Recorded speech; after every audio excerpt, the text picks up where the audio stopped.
What is going on, you guys? Welcome back to another episode of the Cubby Perspective. My name is Andrew, and I'm a podcast for the fans and by the fans.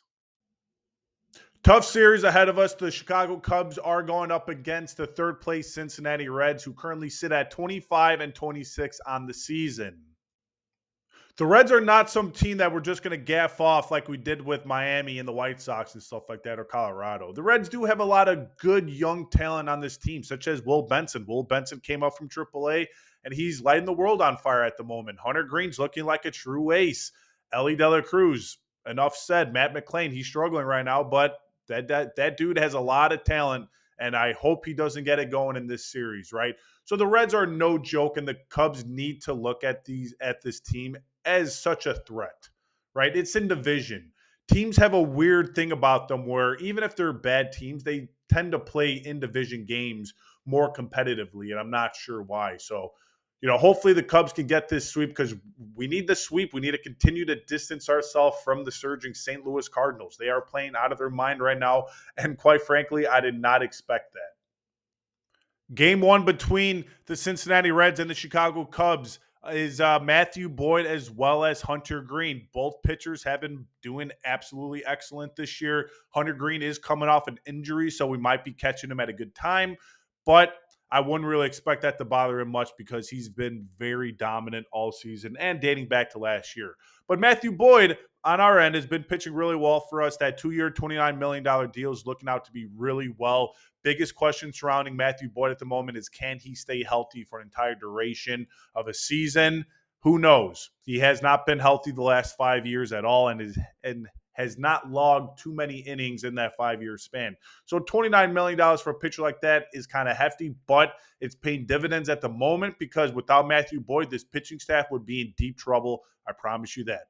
But let's dive into Matthew Boyd. Matthew Boyd this year, 4-2 with a 2.98 ERA. Anytime you have a sub-3 ERA, that's absolutely phenomenal, and you can't even argue that in the slightest.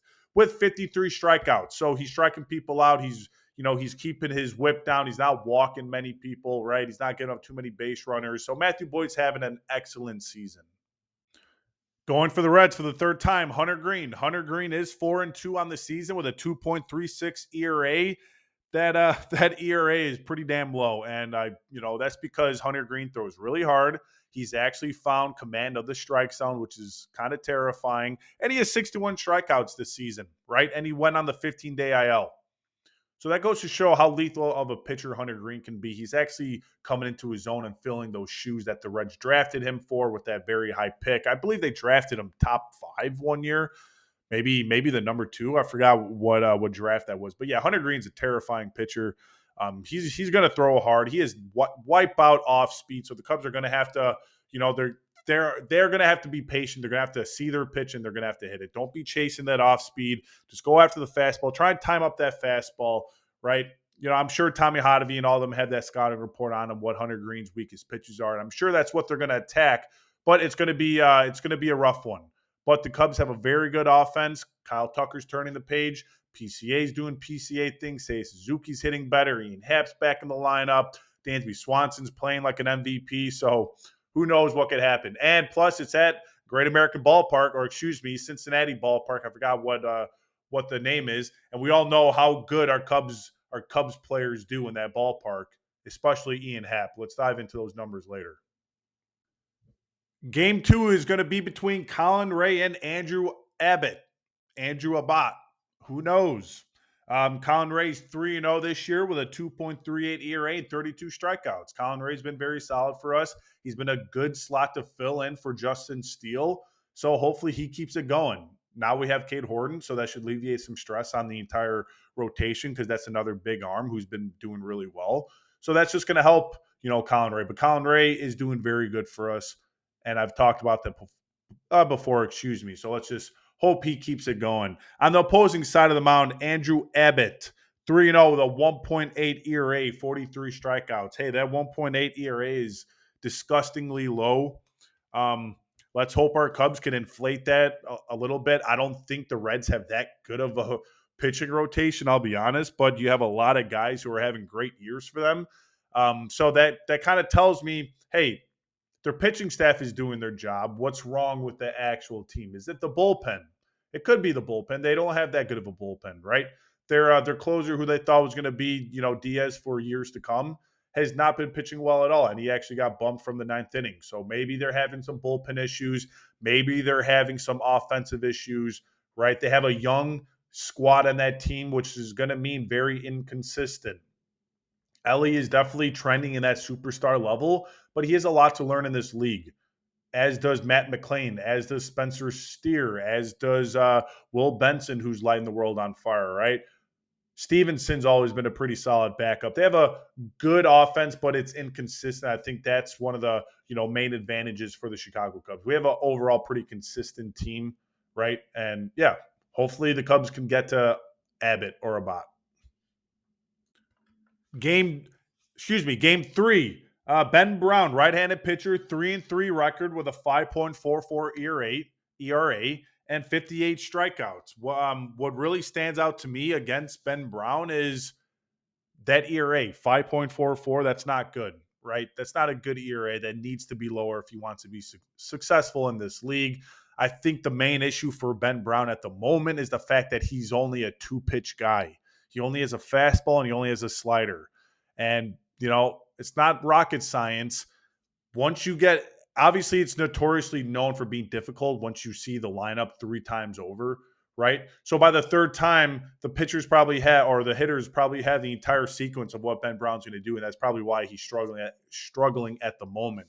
If Ben Brown wants to succeed as a starting pitcher, he has to develop a third off speed or a third pitch in general.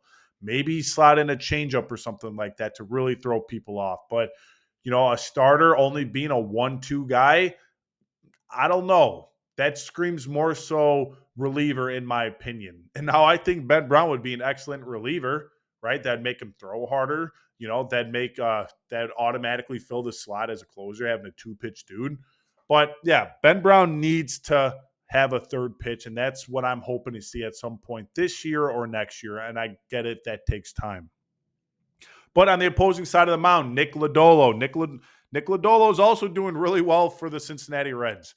4-4 record with a 3.22 ERA, 49 strikeouts. So their pitching staff is doing their job. They're keeping them in the ball game, right? Hopefully, even though I have Nick Lodolo on my fantasy team, I'm a Cubs fan first, right? So I hope the Cubs shell Nick Lodolo every day of the week.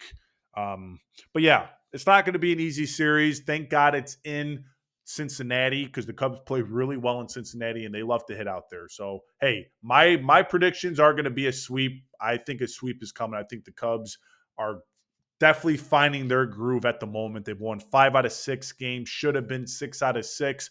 Kyle Tucker, a.k.a. King Tuck, has returned. He's destroying the baseball.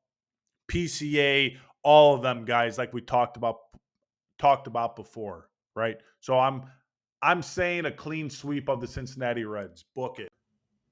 Players to watch out for the Cubs and Reds series in Cincinnati is definitely number one going to be Ian Happ. If there's something about Ian Happ that remains extremely consistent, right? Obviously, his fielding and stuff like that, his ability to get on base. But Ian Happ loves to hit at or in Cincinnati, Great American Ballpark, right? That kind of sounds like the Brewers stadium name, so it's kind of throwing me off. So excuse me, right? But Ian Happ owns a 311 batting average, 417 on base, and a 684 slash line on the road at Cincinnati. Ian Happ absolutely loves to hit there, and that's my number one pick to click every single game of this series. It's going to be Ian Happ if he stays healthy and plays all 3 games. That's just no doubt. No doubt. Number 2, I'm going with Kyle Tucker. Kyle Tucker, like I said, has definitely come out of his slump. Last week, he batted 318. This series, he hit 2 homers, been stealing bases, been scoring runs, been getting on base. So Kyle Tucker's my number 2. I'm going to say PCA is my number 3. PCA has been absolutely incredible for us. But what I need to see out of PCA before he really takes that step ahead is he needs to draw more walks. He needs to get on base more, right? He has elite speed to where, yes, his batting average is up because he could run out the routine ground out, right? He easily could. That's how fast he is. But what's limiting PCA from really taking that major step forward, even though he already has taken a major step forward, is he needs to draw more walks and he needs to stop striking out in, crucial situations, as well as just take your pitch every now and then. You don't have to do everything. Guess what? We have a good offense. You don't have to be the guy that goes out there and saves the day in and day out. That's going to be a recipe for disaster. So what I want to see out of PCA is more patience. Take the walk if needed. Guess what? That's going to soar your stolen bags. PCA PCA is looking like he could be a 30-30 guy, right? That's pretty good.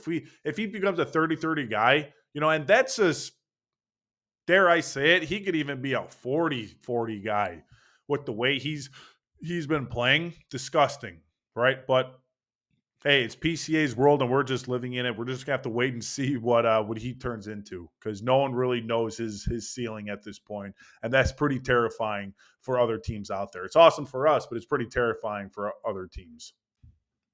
One last thing before the video concludes. Hey, you know how bad our third base has been with John the Bum Birdie, Vidal Brujan, go back to Miami, and Nicky Lopez. Thank God you're off this damn team. Gage Workman, the revolving doors. I'm not going to add Matt Shaw in there because Matt Shaw was, Gage Workman was also a rookie, but screw that guy. Matt Shaw is definitely him, right? And I will always say that, and I have very big faith and confidence in him. But I saw this yesterday, and I thought it was absolutely hilarious, so I thought I'd share with you guys.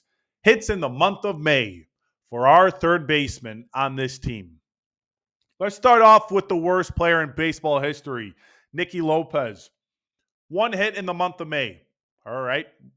He got DFA'd not too long ago, so he had about solid 20 days to rack up more than 1 hit.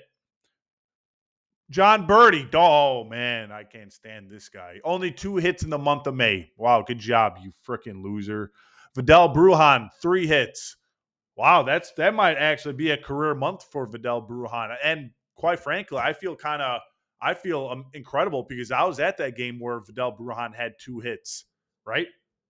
That's pretty remarkable. But why the hell does Matt Shaw have more hits than all 3 of those freaking losers combined?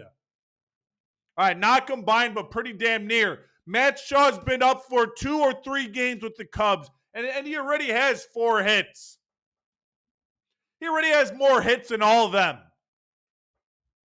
Wow. Why did it take that long? Regardless, Cubs win all 3 games. They're going to do it. Believe me. Then we got Colorado coming up next. That better be a sweep. That better be a damn sweep, let me tell you. If we lose 1 game to Cincinnati, all right, I can live with it. But they better win the series. But against Colorado, they better sweep them. They're on pace for the worst record in baseball. I didn't even think that was possible after the White Sox last year. They're on pace for 27 wins, Colorado. 27 wins. At this point, put in the Savannah Bananas or call up any other AAA team to take their spot. They'd probably be better. Hell, put the Iowa Cubs in Colorado. Make them a professional team. They got some dogs down there. Ballesteros, Kevin Alcantara, Owen Casey, et cetera, et cetera. Wow. But hey, as always, thanks for watching. Keep the faith. Go Cubs. And I am the Cubby Perspective. Have a good day, and I'll see you tomorrow.